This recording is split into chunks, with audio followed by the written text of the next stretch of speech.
2024 লোকসভা ভোটের নির্বাচনে ভোটের প্রচারে ঝাঁপিয়ে পড়ল বিজেপিও। আজ ফরাক্কা ব্লকের 1 নম্বর গ্রাম পঞ্চায়েতের পলাশী গ্রামে লোকসভা নির্বাচনে দক্ষিণ মালদা বিজেপি প্রার্থী শ্রী রূপা মিত্র চৌধুরীর হয়ে ভোট প্রচারে আসলেন গাজলের বিধায়ক চিন্ময় দেব বর্মন। এদিন তিনি ফরাক্কা মণ্ডলের 1 নম্বরের সভাপতি, জেলা সহ সভাপতি সহ অন্যান্য দলীয় কার্যকর্তা ও কর্মীদের নিয়ে বাড়ি বাড়ি ভোট প্রচার করে বেড়ালেন। বাড়ি বাড়ি ভোট প্রচারে গিয়ে প্রধানমন্ত্রীর বিভিন্ন প্রকল্পের কথা তিনি মানুষের কাছে তুলে ধরেন, পাশাপাশি বিরোধীদের বিভিন্ন দুর্নীতির বিষয়েও মানুষের কাছে তুলে ধরেন। তিনি বলেন, এই শাসকের সরকার যেভাবে মানুষের সঙ্গে প্রতারণা করে চলেছে তাতে সাধারণ মানুষের বিভিন্ন রকমের সমস্যার সম্মুখীন হতে হচ্ছে। তাই এই সরকারকে একটিও ভোট না দিয়ে মোদিজির হাত শক্ত করতে পদ্মফুল চিহ্নে ভোট দেওয়ার আহ্বান জানান। সংবাদ মাধ্যমের মুখোমুখি হয়ে তিনি কি জানালেন আজ আপনাদের দেখাবো সমস্ত কিছু। দেখতে থাকুন আপনার একমাত্র লোকাল চ্যানেল ভাবধারাতে।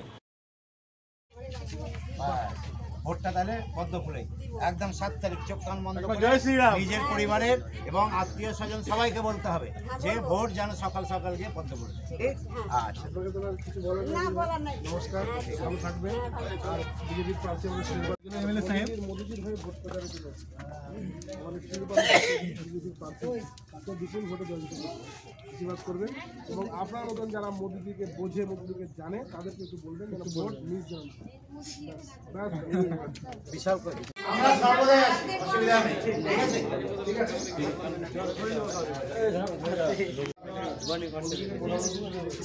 দেখলে তারপরে মোদিজি দেখবেন আরো বেশি আশীর্বাদটা করবেন। এইটার জন্য ভোট পদ্মফুলে অবশ্যই আমরা দেখার জন্য এসেছি।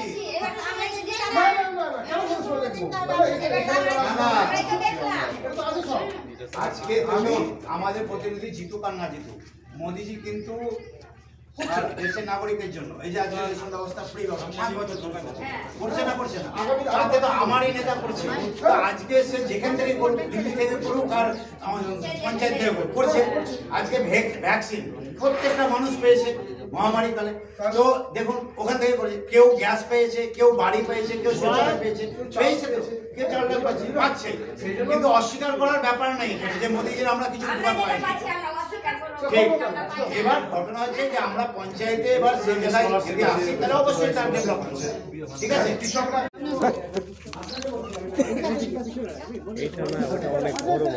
অত বড় দরকার নাই আমাদের। বন্ধু চালু হয়ে গেছে, চালু। নির্বাচন 7ই মে পদ্মফুলের প্রার্থী শ্রী রূপা মিত্র চৌধুরীকে ভোট দেবেন। তাহলে দেখবেন আরো বেশি বেশি করে কিছু পাওয়ার ব্যবস্থা মোদি নিশ্চয়ই ডিজিটাল স্ট্যান্ড চৌধুরী বিধায়ক নাম শুনেছেন তো? উনি আমাদের পদ্মফুলের প্রার্থী। মোদিজির হয়ে আমরা প্রচারে এসেছি, দিদির জন্য ভোট চাইছি।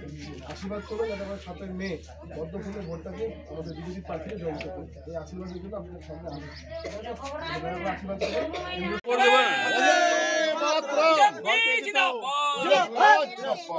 ও আপনি এবারে না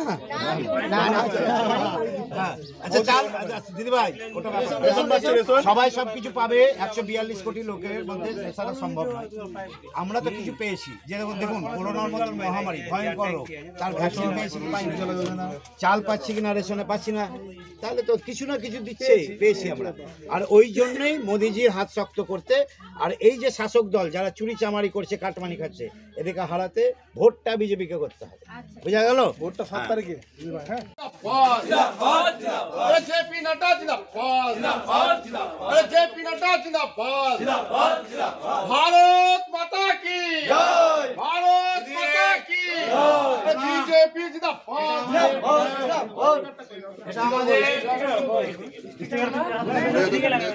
গাজল থেকে এসেছেন আমাদের এমএলএ সাহেব, বুঝলেন কিনা? আপনাদের এখানে যেরকম টিএমসি চোর দলের আছে কে মনিরুল ইসলাম, ওই রকম আমাদের মোদিজির সৈনিক আমাদের চিন্ময় দেব বর্মন মোদিজিকে ভোট দেওয়ার জন্য কিছু আবেদন করবেন উনি। নমস্কার, ভালো আছেন তো আপনারা? আমরা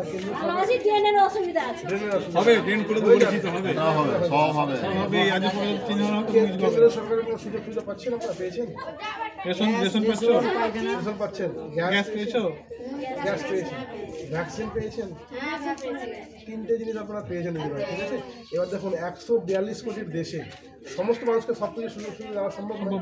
আমরা চেষ্টা করছি, তারপরেও মানে এই প্রতিকূল অবস্থাতে এই রাজ্যে হয়ে যাবে দিদিভাই, হয়ে যাবে। এই রাজ্য সরকার তো আপনারা জানেন যে অন্য দলের আছে, আমরা বিজেপি কেন্দ্র সরকারে আছি। আমরা আপনাদের কাছে এইটুকুটা আবেদন করতে চাইছি, মোদিজি আমাদেরকে স্পেশালভাবে পাঠিয়েছে, আপনাদেরকে ধন্যবাদ জানিয়েছি। কেন্দ্র সরকারের সুযোগ সুবিধাগুলো পেয়েছেন বলে আপনাদেরকে ধন্যবাদ জানাই। ধরুন এটা আপনাদের জন্য। আর আমরা আপনাদেরকে নমস্কার জানিয়ে শুধু এটুকু বলতে চাইছি, আগামী 7 তারিখে নির্বাচন, 7 তারিখে লোকসভা নির্বাচন, সেই নির্বাচনে পদ্মফুলের প্রার্থী, বিজেপির প্রার্থী আমাদের যে শিরূপা মিত্র চৌধুরী দিদিভাই আছে, নির্ভয়াদি, তাকে ভোট দিয়ে জয়যুক্ত করতে হবে। সকাল সকাল গিয়ে 7 তারিখে বিজেপিকে ভোটটা দেবেন, পদ্মফুলে ভোট দেবেন 7 তারিখে, 7 মে, ঠিক আছে। এটা করবেন, বাড়ির যারা গার্জিয়ান আছেন, পুরুষ মানুষ সকলকে বলবেন যে প্রচারে এসেছেন, ঠিক আছে। দিদিভাই আসেন। দেখি না ভিডিও মানে যখন খাই না তারাই বুঝতে পারেন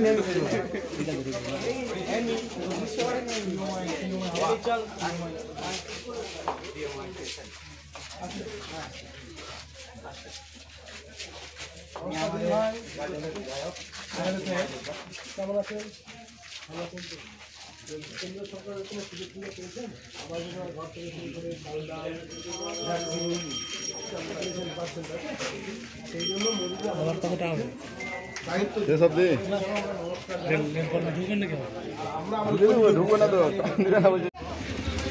গাড়িটা সাইডে করে দাও, গাড়িটা সাইডে করে দাও।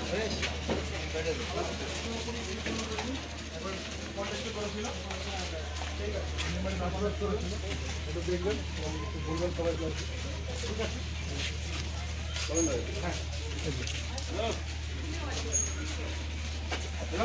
বিজেপি জিন্দাবাদ, বিজেপি জিন্দাবাদ, ভারত মাতা কি জয়, ভারত মাতা কি জয়, নরেন্দ্র মোদী জিন্দাবাদ, জিন্দাবাদ, জিন্দাবাদ, জেপি নাড্ডা জিন্দাবাদ, জিন্দাবাদ, জিন্দাবাদ, জেপি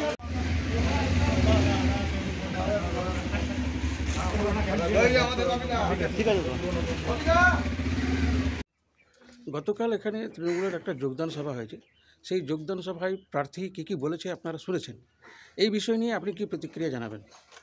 নমস্কার, আমি প্রথমেই বলতে চাইছি যে তৃণমূলের যিনি প্রার্থী আছেন এখানে, আমরা যতদূর জানি তার যে ব্যক্তিগতভাবে তার যে শিক্ষাগত যোগ্যতা, তা নিয়েই প্রথমে প্রশ্ন আছে। সেই প্রশ্নকে আমরা মানে এই মুহূর্তে আর উস্কে না দিয়ে, আমাদের মনের মধ্যে সেই প্রশ্ন আছেই, সেটা আমরা যতটুকু জানি তা সেই জায়গা থেকেই বলছি যে যার শিক্ষাগত যোগ্যতা নিয়ে প্রশ্ন থাকে, তার বাকি বিষয় নিয়ে বলাটা কতটা পশ্চিমবঙ্গবাসীর কাছে গুরুত্বপূর্ণ সেটা মানুষ জানছে, মানুষ দেখছে, মানুষ বুঝছে। তিনি কালকে যেসব বিষয়গুলো বলেছেন, সেই সমস্ত বিষয়গুলো আমরা যতটুকু জানি এখন কোড অফ কন্ডাক্ট চলছে, এই সময়টাতে এই সমস্ত কথাবার্তা সেটা নির্বাচন বিধি লঙ্ঘন করে বলে আমার মনে হয়। সেই জন্য আমরা অবশ্যই দেখব, যাতে করে আগামী দিনে আমরা নির্বাচন কমিশনের কাছে দ্বারস্থ হয়ে আর এই বিষয়টাকে আমরা আইনত দেখতে পারি ব্যাপারটা, সেই জন্য আমরা আবেদন করব। কিন্তু বিষয় হচ্ছে যে সমস্ত প্রথমেই যে বিষয়গুলো আসছে, সেটা হচ্ছে যে একটি মানে সরকারি জায়গার মধ্যে আর কোড অফ কন্ডাক্ট চলাকালীন তারা কীভাবে করে আর জয়নিং প্রোগ্রাম, মানে পলিটিক্যাল পার্টির জয়নিং প্রোগ্রাম করতে পারে, সেটা আমার জানা নেই। এটা কতটা অন্যায়, কতটা নীতিসঙ্গত, সেটা আমার প্রশ্ন আছে আমার মধ্যে। তাছাড়াও তিনি যে সমস্ত কদর্য মন্তব্য দেশের প্রধানমন্ত্রীর সম্পর্কে এবং স্থানীয় বিভিন্ন বিষয় নিয়ে করেছেন, সেগুলো সঠিক বলে মনে হয় না, আমার মনে করি না। এবং তিনি বিভিন্ন বিষয় যেগুলো এই আমাদের ফারাক্কা ব্যারেজ সহ শুরু করে আমাদের যে এনটিপিসি প্রজেক্ট, এগুলো নিয়ে বলেছেন, এবং সেই সমস্ত বিষয়গুলো সমস্তটাই এখানকার যে শাসক দল তারা কিন্তু এটাকে মানে ব্যক্তিগত রাজত্বর মতন চালাচ্ছে, এবং এখানে কোনো রকম কোনো বিরোধীদের কোনো জায়গা না দিয়ে সমস্তটাই তারা এখান থেকে লুটেপুটে খাচ্ছেন। তো সেই জন্য তৃণমূলের প্রার্থী বা তৃণমূলের কোনো নেতা যে বিষয়গুলোর সম্বন্ধে এখন মানুষকে ভুল বুঝিয়ে ভোটের আসরে ভোট প্রচারে নেমে মানুষের ভোট নেওয়ার চেষ্টা করছে, আমার মনে হয় সেটাতে তারা সফল হতে পারবেন না। তিনি বিজেপি প্রার্থী সম্পর্কে বলেছেন ওনার নাম নির্ভয়াদি নয়, উনি নিরুদ্দেশ দিদি, এই সম্পর্ক নিয়ে কী বলবেন? দেখুন, এটা তো মানে ওনার নিজের রুচি সম্বন্ধে আর প্রশ্ন উঠে যায়। কারণ একজন নেত্রী যিনি আমাদের শুধুমাত্র আর হচ্ছে ইংলিশবাজার বিধানসভার বিধায়িকা নয়, তিনি রাজ্যেরও আর দায়িত্বে রয়েছেন, এবং সেই কারণে ওনাকে বিভিন্ন সময় বিভিন্ন কাজে আর বিভিন্ন দেশের বিভিন্ন রাজ্যেও ওনাকে যেতে হয়, এবং যেহেতু তিনি মহিলাদেরকে নিয়ে মহিলা সংক্রান্ত কাজে খুব আগ্রহী এবং পারদর্শী, সেই জন্য তাকে বিভিন্ন সময় বিভিন্ন রাজ্যে গিয়ে আর এই কাজগুলো করতে হয়। সেই জন্য সাংগঠনিক কাজ সহ আরও বিভিন্ন কাজকর্ম ওনাকে করতে হয় বলে উনি অনেক সময় হয়তো সময় পর্যাপ্ত পরিমাণে ইন্দুরে থাকতে পারেনি। তার মানে এই নয় যে তিনি নির্ভয়া দিদির নয়, মানে তার মানে ওই নির্ভয়া কাণ্ডটাকে, যে ঘটনাটা ঘটেছিল ভারতবর্ষের বুকে, সেইটাকে তিনি উপেক্ষা করছেন, এবং এই রাজ্যের নেত্রী যাদের দ্বারা ওনারা পরিচালিত, তারা এখানে মহিলাদের ইজ্জতের দাম লাগায়, সেটা আপনারা ভালো করে জানেন। সেই জন্য মানে ওনার কাছে আর এর থেকে বেশি কিছু আশা করা যায় না। আজকে ভোট প্রচারে বেরিয়েছেন, কেমন মানুষের সাড়া পাচ্ছেন? অভূতপূর্ব সাড়া, মানে মানুষের মনের মধ্যে যে এতটা মানে আগ্রহ, এটা খুবই অবাক লাগে। আমি যে জায়গা থেকে বিলং করি, গাজল, সেখানেও মানুষের মনে উন্মাদনা যেরকম আছে, এই ফারাক্কাতে এসে আমি তো অবাক হয়ে গেলাম। এখানকার মায়েরা বোনেরা নিজেরা এগিয়ে এসে বলছেন যে আমাদের বুকে মোদিজি আছে, মানে হৃদয়ে মোদিজি আছে। সেই জন্য খুবই আনন্দ লাগছে, এবং যতটুকু প্রচার আমরা এই পর্যন্ত ছাড়তে পেরেছি, তাতে প্রত্যেকটি মানুষ যাদের সঙ্গে আমরা কন্ট্যাক্ট করতে পেরেছি, তারা সকলেই বলছেন আমরা মোদিজির সঙ্গে আছি, ভারতীয় জনতা পার্টিকে ভোট দেবো। আজকে কোথায় কোথায় আপনাদের কর্মসূচি রয়েছে?